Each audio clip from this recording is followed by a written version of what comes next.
खुद को बचाइए, पहले हम विजय भैया का साथ हैं, आप खुद को बचाइए और इधर हट जाइए, साइड आ जाओ, अंदर घुस गया।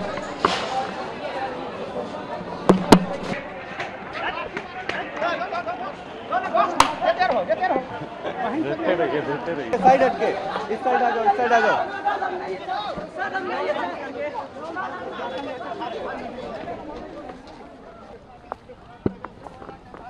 பீகார் மாநிலம் அவுரங்காபாத்தில் நீட் தேர்வுக்கு எதிர்ப்பு தெரிவித்து போராட்டத்தில் ஈடுபட்ட மாணவர்கள் இளைஞர்களால் பரபரப்பு ஏற்பட்டிருக்கிறது. இதை கட்டுப்படுத்த காவல்துறை தடியடி நடத்தினார்கள். காவல்துறை மீது கல்வீச்சும் நடத்தப்பட்டிருக்கிறது. கூடுதல் விவரங்களை செய்தியாளர் நிரஞ்சனிடம் கேட்கலாம். நிரஞ்சன், அங்க இருக்கக்கூடிய கள நிலவரம் என்னவாக இருக்கிறது? விவரங்களை பதிவு பண்ணுங்க.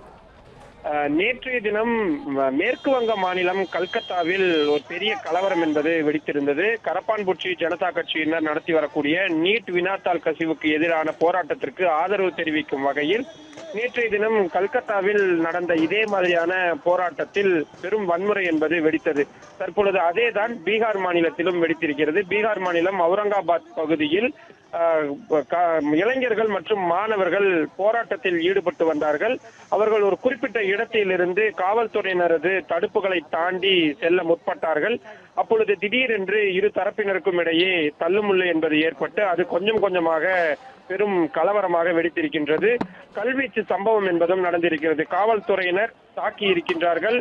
உடனடியாக கோபமடைந்த இளைஞர்கள் அவர்களது கைகளில் இருந்த அந்த கோல், குச்சி போன்றவற்றை எல்லாம் பிடுங்கி பதிலுக்கு தாக்க தொடங்கி இருக்கிறார்கள்.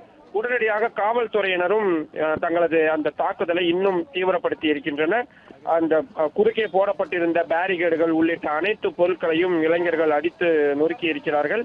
பக்கத்தில் இருந்த கடைகளுக்குள் சென்று பாதுகாப்பாக இருப்பதற்காக தஞ்சம் புக முயன்ற இளைஞர்களையும் காவல்துறையினர் இழுத்து வந்து தற்பொழுது கைது செய்து வருகிறார்கள். இந்த காட்சிகளை பார்த்தாலே நமக்கு தெரியும்.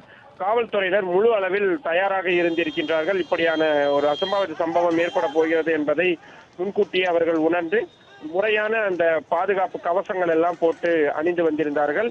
அதே நேரத்தில் இளைஞர்கள் கல்வீச்சு சம்பவத்திலும் மிக மோசமான முறையில் ஈடுபட்டிருக்கிறார்கள். ஒரு முக்கியமான சாலை, பேருந்துகள் வந்து செல்லக்கூடிய சாலையாக இருந்தாலும் கூட கற்களை எறிந்து காவல்துறையினரை தாக்கி இருக்கிறார்கள். பதிலுக்கு காவல்துறையினரும் கற்களை வீசி தாக்குதலில் ஈடுபட்டிருக்கிறார்கள்.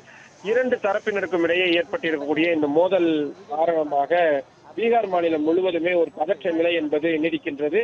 காவல்துறையினரும் சரி, போராட்டக்காரர்களும் சரி, ஏராளமான எண்ணிக்கையில் காயமடைந்திருக்கின்றார்கள். அவர்கள் அனைவரும் மருத்துவமனைகளுக்கு ஒவ்வொருவராக கொண்டு செல்லப்பட்டு வருகிறார்கள். பிளே ஸ்டோர் மற்றும் ஆப் ஸ்டோரில் இருந்து பாலிமர் செயலியை QR கோடு மூலம் பதிவிறக்கம் செய்யுங்கள். செய்திகளை உடனுக்குடன் பெறுங்கள்.